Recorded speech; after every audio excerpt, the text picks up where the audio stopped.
Verma, who is our MSP student who got selected in BRC Technical Officer Recruitment. Hello Nalin, how are you? And welcome to Apna Vargam channel. Thank you, sir. Fine, sir. I'm Okay. fine. Thank you for inviting me in on this stage. Okay, तो कैसा लग रहा है नलिन? मतलब I guess अप्रैल 23 में recruitment आया था BRC का और आज जनवरी बिल, 25 में तुम उधर हो. बिल्कुल सर। मैंने दिसंबर में ज्वाइन किया था और मुझे 1 महीना हो गया है यहाँ काम करते हुए। Great great. और अभी सब अपने प्लेटफॉर्म पे आके कैसा लग रहा है? एपिसोड 3 है अपना अपना पॉडकास्ट में. हाँ सर, बहुत अच्छा लग रहा है। और जब आपने बोला तो मैंने कहा सर मैं मना करने लायक हुई नहीं कि आपको मना कर सकूं। चलो नलिन, सो फर्स्ट अपने बारे में बताओ जो अपने व्यूअर्स है उनके लिए कि क्या तुम्हारा एजुकेशन बैकग्राउंड है, फैमिली बैकग्राउंड है, थोड़ी बहुत इन्फॉर्मेशन किधर से हो. Okay sir. 2012 में मैंने बीटेक किया था और 2012 के बाद ये ऐसा लगा कि मुझे कुछ अलग करना चाहिए। तो हमारा फाइनल ईयर प्रोजेक्ट था एक ऑनलाइन ई कॉमर्स साइट का, बुक वगैरह हम ऑनलाइन बेचने का ई कॉमर्स टाइप का बनाया था हमने फाइनल ईयर में। मेजर प्रोजेक्ट था हमारा वो। तो जॉब कहीं लगी नहीं उस टाइम, ऐसे ही था कॉलेज में। तो हमने देखा कि इसी को हम स्टार्टअप बनाते हैं। तो हम 3 लोग थे, अच्छा. मेरे 2 और फ्रेंड थे। तो हमने उसको स्टार्टअप के तरह से बनाया उसको। 1 साल हमने काम किया तो काफी बढ़िया हमारा चलने लगा था, बहुत बढ़िया रेस्पॉन्स भी था, लेकिन इनकम नहीं आ रही थी। मतलब जो भी आता था वो उसी में लग जाता था पूरा। तो ऐसा था कि उस time government of Rajasthan government की तरफ से एक वैकेंसी आई थी इन्फॉर्मेशन असिस्टेंट का सर। तो मैंने वो फॉर्म फिलअप किया था, तो मेरा लकीली उसमें भी हो गया था फिर। और हैवी वाटर बोर्ड जो बीएआरसी के अंडर ही है, उसमें भी मेरा टेक्निकल ऑफिसर में हुआ था 2012-13 में। तो घर वालों की तरफ से फोर्स ये था कि मुझे ये ज्वाइन करना चाहिए कि गवर्नमेंट जॉब काफी मुश्किल से मिलती है और मुझे इजीली मिल गई थी। तो करेक्ट उनकी करेक्ट. तरफ से भी यही था। लेकिन मेरा मन मेरे स्टार्टअप की तरफ था। लेकिन मुझे चीजें ये डिसाइड करनी थी कि क्योंकि वो स्टार्टअप मुझे इनकम नहीं दे पा रहा था। तो मुझे लगा कि मुझे फाइनेंशियली पहले स्ट्रांग होना पड़ेगा, then I have to move startup. तो मैंने जो राजस्थान गवर्नमेंट में जो आईए की वैकेंसी थी इन्फॉर्मेशन असिस्टेंट, तो मैंने उसको ज्वाइन किया था सर। फिर आफ्टर फिर मैंने 10 साल वही काम किया। 2018-19 में मैंने प्रिपरेशन चालू की थी वापस, क्योंकि उस टाइम तक मैं काफी हो गया था कि सेटलमेंट हो गया था। मतलब काफी ज्यादा उस जॉब की, मतलब फाइनेंशियल जो रिक्वायरमेंट थी वो सारी फुलफिल हो गई थी मेरी उससे। Correct correct. मैंने 2018-19 में काफी डिसीजन तो काफी टफ था, लेकिन मैंने 2018 में वापस प्रिपरेशन चालू की गेट का। तो मैंने 2018-19 20 21 22 चारों पांचों साल गेट क्वालिफाई किया। फिर लगा कि अब क्या करना चाहिए। तो फिर धीरे धीरे ये कंपटीशन में देने लगा। तो काफी कुछ क्वालिफाई हुआ, कुछ में फेलियर जिसमें चांसेस था कि मुझे ये क्लियर हो जाएगा, लेकिन उसमें नहीं हुआ। तो फेलियर भी खूब देखे मैंने। ओके, सबसे पहले अभी नलिन 2012 में जो अपना रिक्रूटमेंट आया था, जैसे तुम्हें बताया कि हेवी वाटर बोर्ड और राजस्थान आई जो तुमने क्रैक किया, जॉब लिया, तो मतलब तुम बिल्कुल कॉलेज से सर। पढ़ाई कर रहे थे या after pass out you started your preparation? नहीं सर, मेरा कॉलेज तक ही पढ़ाई हुआ था। फिर मैंने स्टार्टअप चालू किया था 2012-13 में, और 2013 में रिक्रूटमेंट आया था तो मेरा उसमें हो गया था फिर। तो मतलब तभी ज़्यादा तो पब्लिक नहीं था शायद से, या तुम मतलब पढ़ाई में ना बहुत ना, अच्छे थे? पढ़ाई में सर इतना अच्छा नहीं था, लेकिन क्या था कि मैंने फाइनल ईयर गेट का प्रिपरेशन किया तो मेरी ओके. उससे टेक्निकल जो है वो काफी स्ट्रांग हो गई थी फाइनल ईयर में केवल। अच्छा उस टाइम तो हुआ नहीं फिर. था मेरा। हाँ हाँ हाँ हाँ. ओके, तो 18 में तुमने फिर से वो जॉब छोड़ दिया ना राजस्थान जे आई का? नहीं सर, 18 में मैंने जॉब के साथ साथ गेट की प्रिपरेशन की सर। अच्छा, जॉब के साथ साथ, ठीक है ठीक है. ओके, दो तो हजार लगभग मतलब अठारह कितने साल उधर से काम किया राजस्थान आई में? मैंने सर अभी इस जॉब में आने के लिए रिजाइन करके आया हूँ वहां से। अच्छा, तो मतलब अभी छोड़ा, ठीक है. लगभग मतलब 2012 से लेके 10 साल। 10 साल हो गए. ओके. तो अभी उसका हम्म। वैकेंसी पे आता रहता है राजस्थान का, तो शॉर्ट में बता सकते हो उसका जॉब प्रोफाइल क्या रहता है? उसका काम मतलब आईटी डिपार्टमेंट है एक राजस्थान में, तो आईए का वैकेंसी होता है इन्फॉर्मेशन असिस्टेंट का। तो काफी बढ़िया चीज है जो अभी जिनके पास ऐसा लगे कि मुझे एम्प्लॉयमेंट चाहिए, कैसा भी हो कैसा भी, मतलब और जॉब श्योरिटी होनी चाहिए, तो उसके लिए मैं बोलता हूँ कि काफी इजीली क्रैक कर सकते हो। बेसिक चीजें पढ़नी होती है। और आईए के एग्जाम शायद अभी रिक्रूटमेंट हुआ था इनका, तो अभी शायद उनका डॉक्यूमेंट वेरिफिकेशन चल रहा है, और ये 3 4 साल में आती रहती है। Correct correct. It is similar to JEN, जैसे इलेक्ट्रिकल डिपार्टमेंट में जेईएन होता है, उसी टाइप का आईटी डिपार्टमेंट है, उसी तरफ आईए है, और उनका हायरार्की अलग बना हुआ है, आईए एपी प्रोग्रामर ऐसा करके। अच्छा, तो क्या मतलब काम क्या रहता है उनको? सर काम इसमें आप पर है कि आप क्या काम करते हैं। टेक्निकल काम भी है वहां पर, और यहाँ पर नॉन टेक्निकल काम भी है कि आपका सुपरविजन का काम रहता है। जैसे काफी अच्छा. जैसे मेजर प्रोजेक्ट जो रास्ते में चल रहा है, ई मित्रा का प्रोजेक्ट है, तो उनको मॉनिटर करना, डिफरेंट डिफरेंट टाइप की रिपोर्ट्स रिक्वायरमेंट होती है एडमिनिस्ट्रेशन को। इलेक्शन के टाइम आईटी के बहुत सारे रोल होते हैं, तो वो आपको ही करने पड़ते हैं। अच्छा, तो मतलब टेक्निकल एंड नॉन टेक्निकल दोनों काम इसमें होते हैं. और आईटी रिलेटेड दोनों का ज़्यादा है। कुछ अगर होता है आप क्या? टोटल आईटी का ही है सर, टोटल आईटी का। अच्छा, मतलब नेटवर्किंग वगैरह वो सब आएगा उसमें? हाँ, नेटवर्किंग आता है, लेकिन डेवलपमेंट का काम नहीं होता है। डेवलपमेंट का केवल सेंट्रलाइज्ड है, तो डेवलपमेंट का काम नहीं मिलता है। तो मेन क्या होता है कि जो डेवलपमेंट का काम हो तो आउटसोर्स होता है, और आपके पास बन के आता है, आपको एंड यूजर को ट्रेन करना होता है। फिर उनके जो टेक्निकल जो इश्यूज है उनको आप एज ए सपोर्ट समझ लीजिए, आप ओके टेक्निकल सपोर्ट का। ठीक है, ये बेटर है। ओके ठीक। और इन हैंड सैलरी उसमें कितना आता था? सर उसमें मेरा अगर सेंट्रल गवर्नमेंट के इक्विवेलेंट समझें तो L6 लेवल होता था उसमें। मेरा ओके प्रमोशन हो गया था एसीपी, तो L7 मुझे मिल रहा था। अच्छा, और प्रमोशन कितने सालों बाद हुआ? प्रमोशन सर अगर मान लो कि आप मेरिट में हाई हैं तो आपका प्रमोशन आगे की पोस्ट वैकेंट है तो इजीली हो जाता है। अगर आपकी आगे की पोस्ट वैकेंट नहीं है और डीपीसी वगैरह नहीं होती है तो एसीपी 9/18 जो गवर्नमेंट में रूल है अश्योर्ड कैरियर प्रोग्रेशन का, तो 9/18-27 का जो मिलता है वो मिलता है आपको। अच्छा अच्छा, ठीक है। ओके, तो इन अभी केस तुमने आपका अगर मान लो कि बता। प्रमोशन हाँ। भी नहीं होता है तो एसीपी लग जाता है 9 साल बाद, तो आपको नेक्स्ट ग्रेड की सैलरी मिलने लग जाती है। ओके, तो अभी जैसे तुमने 18 में फिर से प्रिपरेशन चालू किया गेट का, तो क्या मतलब हम्म, कैसे अपना मैनेज किया रूटीन? क्योंकि जॉब के साथ बहुत डिफरेंट स्ट्रैटेजी रहती है प्रिपरेशन की, तो कैसे बिल्कुल मैनेज सर। किया? 18 में जब मैंने चालू किया था तो ऐसे लगा था कि यार गलत डिसीजन है, अब नहीं करना चाहिए। घर वालों ने बोला कि इसी जॉब में क्या करेंगे, कुछ आगे करते हैं कुछ। अच्छा, मेरी मतलब वाइफ उस जॉब के लिए तुमने स्पेसिफिक गेट का टारगेट किया फिर से, एमटेक के लिए हाँ नहीं? मेरा यही था। हाँ मैंने ये देखा कि GATE is just a gateway for lot of jobs. तो मेरा डिसीजन सही भी था। 2018 से मैं गेट की तैयारी कर रहा था, तो मेरे कंसेप्ट इतने ज्यादा बिल्ड हो गए थे कि मुझे कोई प्रिपरेशन करने की जरूरत ही नहीं पड़ती थी। काफी गेट तो मैंने बिना पढ़े दिए हैं ऐसे ही। तो 18 में मेरा नॉर्मल शायद मेरा 33 नंबर बने थे, मतलब नॉर्मल कट ऑफ क्लियर किया था क्योंकि फर्स्ट ईयर था मेरा। वापस यानी कि 5-6 साल बाद वापस मैंने टच किया था बुक वगैरह को। तो 18, 19, 20, 21 में काफी ज्यादा ऐसा लगा कि हाँ ये इजीली हो जाएगा अब तो। ओके, तो 23 तक आते आते अभी तक कोई जॉब मिला नहीं है गेट के थ्रू?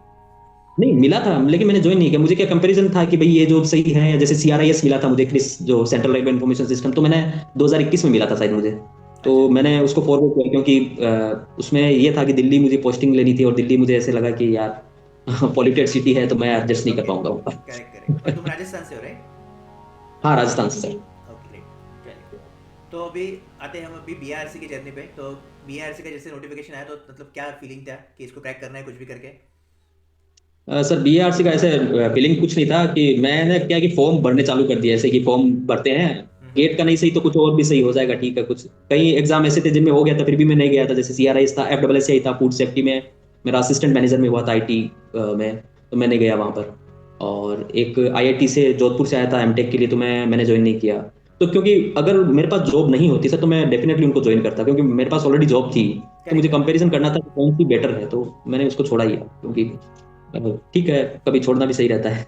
यस यस, वो भी इम्पोर्टेंट है, अगर बीआरसी किधर का अप्रोच सर मैं करा जाए। बीआरसी का बताऊं तो मेरा क्या है, 2012 में बीआरसी में हेवी वाटर बोर्ड में हुआ था। तो करेक्ट उस करेक्ट। टाइम मेरा सेलेक्ट में नाम भी था बट मुझे ज्वाइनिंग ऑफर नहीं हुई थी। तो मैंने वहां पता किया तो बताया कि कुछ यूनिट्स अगर मान लो रिक्वायरमेंट भेजेगी हमें वैकेंसी के लिए तो हम आपको ज्वाइनिंग देंगे। बट अनफॉर्चुनेटली नहीं हुआ था उस टाइम। हाँ हाँ हाँ। तो उस टाइम नहीं हुआ तो फिर मैंने ऐसे छोड़ भी दिया क्योंकि मेरा जॉब लग गया था ये गवर्नमेंट ऑफ राजस्थान राजस्थान में। में। तो हाँ, तो फिर वापस मुझे लगा बीआर से एक बार ट्राई करना चाहिए वापस एक बार। वो कहता है ना कि एक बार आप किसी चीज को ऐसे देखो ना तो वो वापस घूम करेक्ट फिर के वहीं करेक्ट। पर लेकर आती है। हाँ, फिर से वो तो फिर से आ वो गया। 10 साल पहले मैंने देखा था, वो 10 साल बाद हुआ है मेरे साथ। करेक्ट करेक्ट, ठीक है ग्रेट, बहुत ही लेकिन बढ़िया। क्योंकि बीआरसी टेक्निकल ऑफिसर इतना आसान नहीं था, बहुत ज़्यादा कंपटीशन था। क्योंकि एज लिमिट 35 ईयर्स था उसके लिए, तो बहुत सारे पब्लिक ने अप्लाई किया था। बट यू क्रैक्ड इट, तो दैट्स ग्रेट। ओके, तो अभी आते हैं कैसे प्रिपेयर किया फिर जॉब के साथ बीआरसी के लिए? जॉब का सर इतना कोई मुझे मतलब ऐसा था कि गेट की प्रिपरेशन कर रहा था तो इतना ज्यादा मुझे लोड हुआ नहीं इसका। तो गेट यानी कि जॉब का ऐसा था कि जॉब मेरा 9 to 6 रहता था और सैटरडे संडे ऑफ था, तो मैं सैटरडे संडे पढ़ाई करता था। लाइब्रेरी थी पास में गांव में, तो वहाँ लाइब्रेरी में पढ़ लेता था। एग्जाम के पास में थोड़ा बहुत एक्स्ट्रा एफर्ट्स दे दिए कि भी 15 दिन, जैसे बाकी लोग क्या होता था कि मेरी सर्विस इतनी हो गई थी कि छुट्टियां मेरे पास काफी थी, ईएल मेरे पास काफी ज्यादा इकट्ठी हो रखी थी। बाकी जो मेरे कलीग्स थे वो तो उनका एनकेसमेंट लेते थे, मैं उन छुट्टियां को लेके पढ़ाई करता था। तो फाइनेंशियली लॉस लेके मैंने पढ़ाई की है फिर।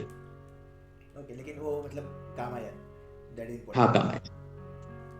ठीक है, अभी जो तुम्हारा जर्नी है 12 से लेके 23 तक, तो क्या क्या फेलियर्स का तुमने सामना किया?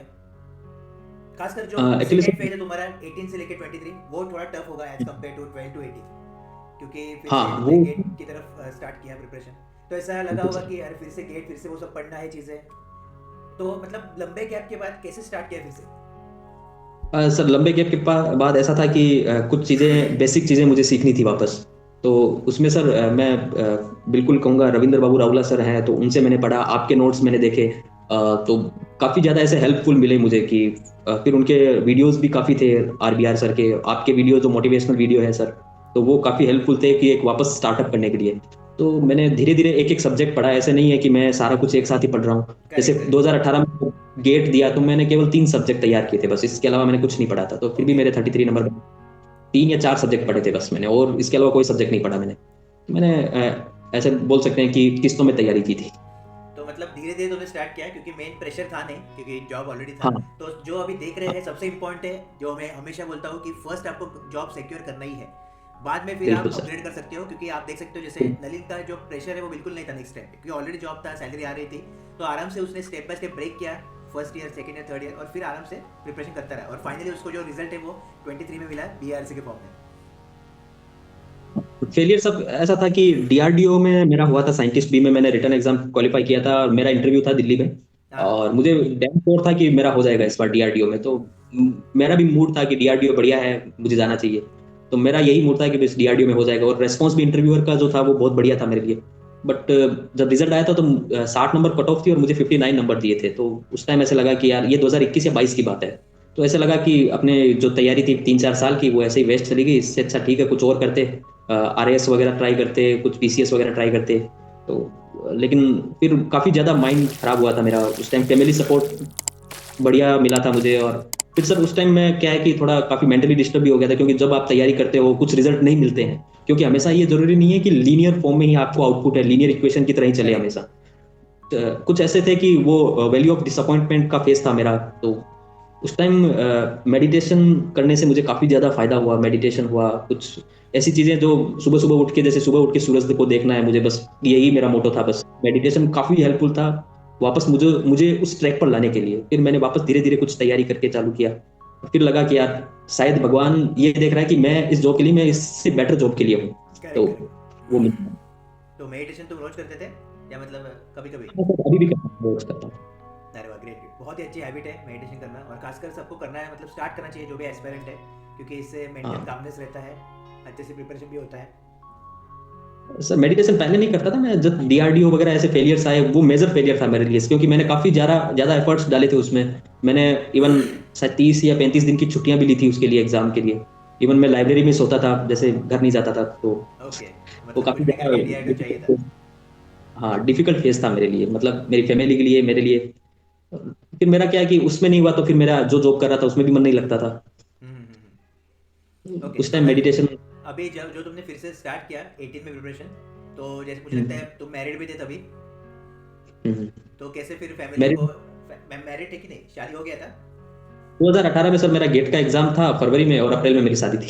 अरे बाप रे, ग्रेट, ग्रेट। तो कैसे फिर मतलब मैनेज किया शादी की तैयारी और गेट पहले का एग्जाम प्रिपरेशन? की पहले एग्जाम की तैयारी की, फिर शादी की तैयारी की। Great, great. ओके। ओके, तो अभी जो जो मतलब एस्पिरेंट है जिनको बीआरसी के लिए प्रिपरेशन करना है, जब भी अभी ये टेक्निकल ऑफिसर का आएगा, अभी देखते हैं कब आता है, मुझे लगता है 3-4 साल बाद फिर से आएगा। तो मेन उनको क्या करना चाहिए अभी से, एक तो बताओ, और सबसे पहले बताओ कि बीआरसी टेक्निकल ऑफिसर का जॉब प्रोफाइल क्या है, क्या क्या काम करना पड़ता है उसको? जैसे मैंने यहाँ 4 दिसंबर को ज्वाइन किया था, तो 5-10 दिन तो नॉर्मल चीज़ें मुझे समझा ही रहे थे कि ये सर्वर रूम है अपना, यहाँ डेवलपमेंट के डिफरेंट डिफरेंट लैब्स है यहाँ पर। तो मुझे आईएसएल लैब दिया है, तो वहाँ इंफॉर्मेशन सिस्टम के जो वेब एप्लीकेशन है वो डेवलप होती है। तो मुझे जैसे मेरा कोडिंग का कुछ टच में नहीं था, तो उन्होंने बोला कि पहले आप सीखो। तो जिनके साथ वो ऑलरेडी कोडिंग कर रहे थे उनके साथ मुझे लगाया, तो छोटे मोटे पेज वगैरह बना लेता हूँ मैं। और डेवलपमेंट का काम ज़्यादा है, और डेवलपमेंट का ही है मेजर काम, डेवलपमेंट और रिसर्च का। जो केट है वो करेक्ट, रिसर्च करेक्ट। का फील्ड है, तो रिसर्च का ही काम होता है। और मतलब वर्कलोड इतना नहीं है वो, ये जॉब ऐसा है कि पब्लिक डीलिंग बिल्कुल नहीं है आपके यहाँ पर। और काफी इजी लाइफ है यहाँ पर, मतलब आप ऐसे समझोगे कि अगर आप गूगल करोगे आरआर केट को, तो ये सच में बहुत अच्छी जगह है। मतलब अगर कोई तैयारी कर रहा है तो उस जगह को देखते देखते तैयारी करे, ताकि उसका मोटिवेशन बना रहेगा सर। ओके, मतलब और किस लैंग्वेज में अभी तो प्रोग्रामिंग कर रहे हो या कोडिंग कर रहे हो? और सर जावा चल रहा है, जावा, और ये एजेक्स और पोस्ट जीआरई और डिफरेंट डिफरेंट बैकएंड, और जावा मोस्टली फ्रंट एंड के लिए। अच्छा, करेक्ट, करेक्ट। ओके।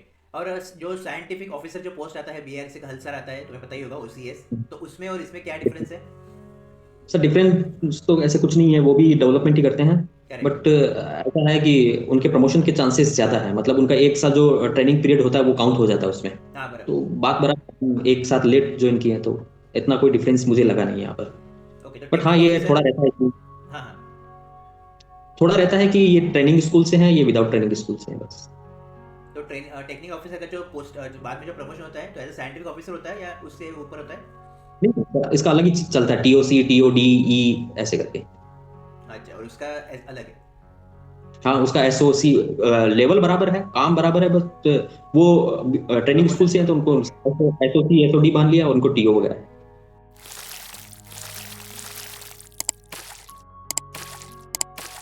ओके, अब मुझे बताओ जो BARC है, तो उससे पहले कोई NIC, मुझे याद है NIC के टाइम मुझे लगता है तभी तुमने कनेक्ट किया था अपना गवर्नमेंट जॉब के साथ, अभी भी तुम्हारा मैसेज है मेरे पास जो अपना मेंटरशिप प्रोग्राम आया था।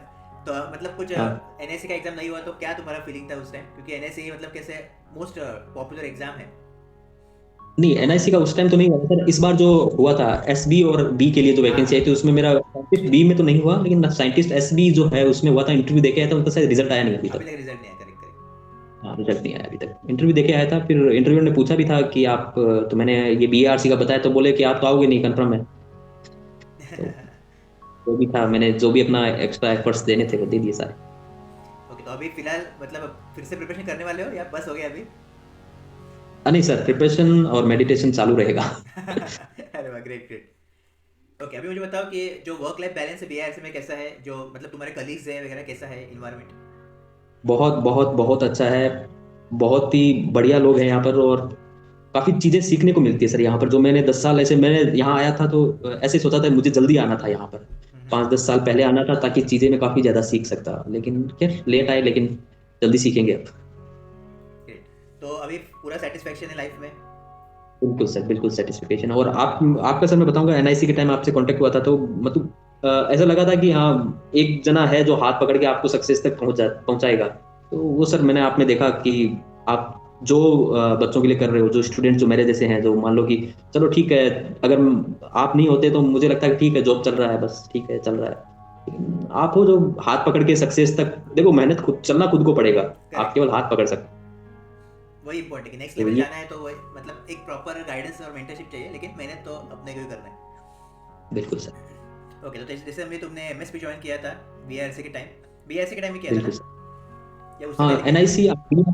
NIC के टाइम किया था सर, NIC SB में हुआ था मेरा। Correct correct correct. ठीक है, कोई एक ऐसी चीज़ जो तुम बताना चाहते हो जो अभी प्रिपरेशन कर रहे हैं, जो अभी पास आउट होंगे 2025 में, उनके लिए खासकर?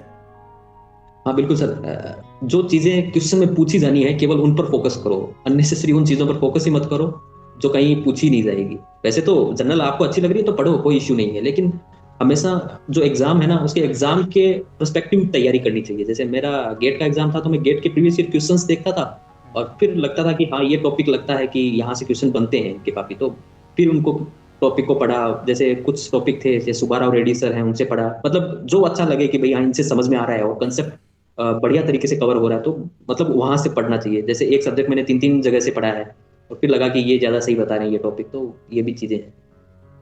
ओके, तो एक और जो देख रहे हैं उनको ऑब्जर्व करना है कि नलिन ने जैसे 18 में फिर से प्रिपरेशन चालू किया गेट का, तो उसने कोचिंग नहीं लगाया, राइट नलिन? कोचिंग लगाया नहीं नहीं ना? तो सी अभी नहीं कोचिंग सर। लगा सकता तो ऑब्वियसली मतलब सैलरी आ रहा था तो उसके लिए बड़ी बात नहीं थी, और 18 में मुझे लगता है 20,000-30,000 फी था, अभी तो मतलब बहुत कम हो गए हैं फीस, बट वो लगा सकता था फिर भी नहीं लिया। और जो फ्री रिसोर्सेज थे, जैसे अभी उसने नाम भी लिया, रविंद्र अबुल सर का नाम लिया, और बाकी मतलब जो भी मतलब रिटर्न नोट्स अवेलेबल है। ऑलरेडी, रिटर्न नोट्स खूब है और वो सफिशियंट है। मैंने 3-4 सब्जेक्ट करेक्ट उन्हीं के करेक्ट। नोट्स से, तो वही है और मैंने अभी। सर डॉक्टर बाबू रावला सर के लिए बोलना चाहूंगा सर। मैंने चलो उनके साथ क्या हुआ क्या नहीं हुआ इसके बारे में मुझे नहीं पता, हाँ हाँ। लेकिन जब अनअकैडमी आए थे, अनअकैडमी से वापस शायद वो निकल गए थे काफी ज्यादा, मैंने वीडियो देखे थे उनके, बस तो मैंने बस जस्ट ऐसे ही किसी रैंडमली नंबर मेरे पास सेव थे, वो रुद्रा एजू सर्विसेज वहां पे, तो मैंने कॉल किया था तो एक सर ने उठाया था। क्योंकि सर उनके वीडियो देख देख के उनसे अटैचमेंट इतना हो गया था कि मैं सच में उनको गुरु मानने लगा था कि यार ये सच में कुछ चमत्कार है इनमें। Correct correct. तो वही है कि फ्री रिसोर्सेज सब अवेलेबल है आज की डेट में, बिल्कुल और सर। 2025 में तो मतलब सभी चीज़ें अवेलेबल है। तो सेपरेटली आपको मतलब वीडियो लेक्चर्स के लिए कोर्स लगाने की जरूरत नहीं है, यूट्यूब पे पूरा कंटेंट है, जैसे आपको सर्च करना है, बिल्कुल देखना है, सीखना है खुद से, और टाइम अपना देना है कंसेप्ट को स्ट्रांग बनाने के लिए, राइट नलिन?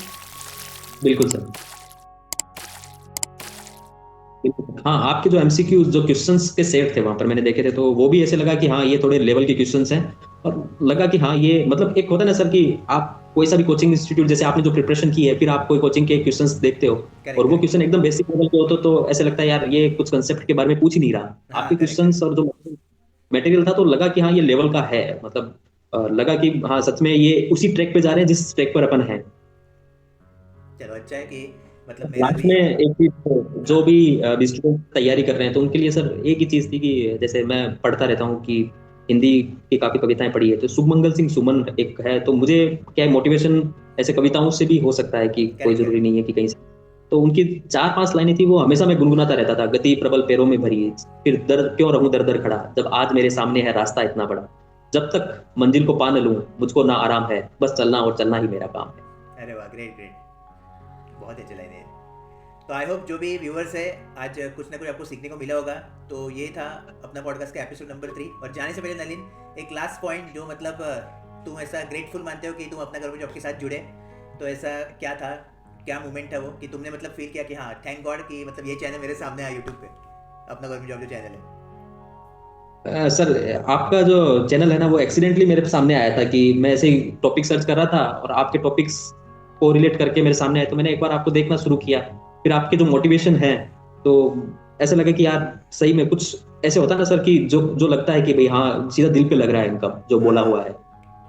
फिर मैंने आपको मैसेज भी किया था एनआईसी के दौरान, करेक्ट तो करेक्ट। आपसे 2-3 बार बात भी हुई थी। तो एक बड़े भाई की तरह जब आपने मुझे ट्रीट किया कि भाई हाँ ऐसे ऐसे होता है, आप ऐसे ऐसे तैयारी करो, आप बिल्कुल टेंशन में, बॉम्बे गया तो तब भी आपको फोन किया था मैंने, सर मैं करेक्ट बॉम्बे करेक्ट आया हूँ हाँ। इंटरव्यू देने। तो आपने जो जिस तरह से बात की ना सर, उससे आपका ऐसे कुछ नहीं हुआ कि भाई ठीक है, लेकिन मेरे लिए सर वो बिल्कुल एकदम अ, अ, ऐसा मोमेंट था कि हाँ कोई है जो मेरी सक्सेस और फेलियर से मतलब रखता है। Yes yes. और मैं सक्सेस होता हूँ तो मुझसे ज्यादा खुशी निकुम सर को होती है, और फेलियर होता हूँ तो मुझसे ज्यादा टेंशन निकुम सर को है कि यार कहाँ कमी रह गई, मुझे और ज्यादा बेटर करना चाहिए। तो बिल्कुल एक्चुअली सर मतलब ऐसा अपना तुम्हें ऐसा लगा मतलब वो सरप्राइजिंग है, एक्चुअली मुझे लगता है ऐसा। नहीं सर बिल्कुल, आपका जो नेचर है और आपका जो गाइडेंस प्रोग्राम है सर, सच में बिल्कुल बहुत बहुत स्टूडेंट्स है और फ्रीली अवेलेबल है। आप ऐसा कोई नहीं है कि पेमेंट करना होगा, ये करना होगा, आपके लिए ये ऑफर्स होंगे। कुछ होते हैं कोचिंग्स जैसे पैसे ज्यादा लेते हैं लेकिन करेक्ट करेक्ट। गाइडेंस नहीं देके मटेरियल मटेरियल प्रोवाइड कर, लेकिन आपका सर मैं खुद पढ़ लूंगा, सारे स्टूडेंट पढ़ सकते हैं सर खुद, लेकिन करेक्ट गाइडेंस करेक्ट जो है ना वो कोचिंग नहीं देते। फेलियर करेक्ट को करेक्ट, कैसे वही डील वही। करना है वो आपसे बेटर नहीं जानता सर कोई। अरे वाह great, thank you so much Nalin, I am very happy कि मेरा भी अभी तुम्हारी लाइफ में कंट्रीब्यूशन है। तो थैंक यू बिल्कुल so much sir, for coming.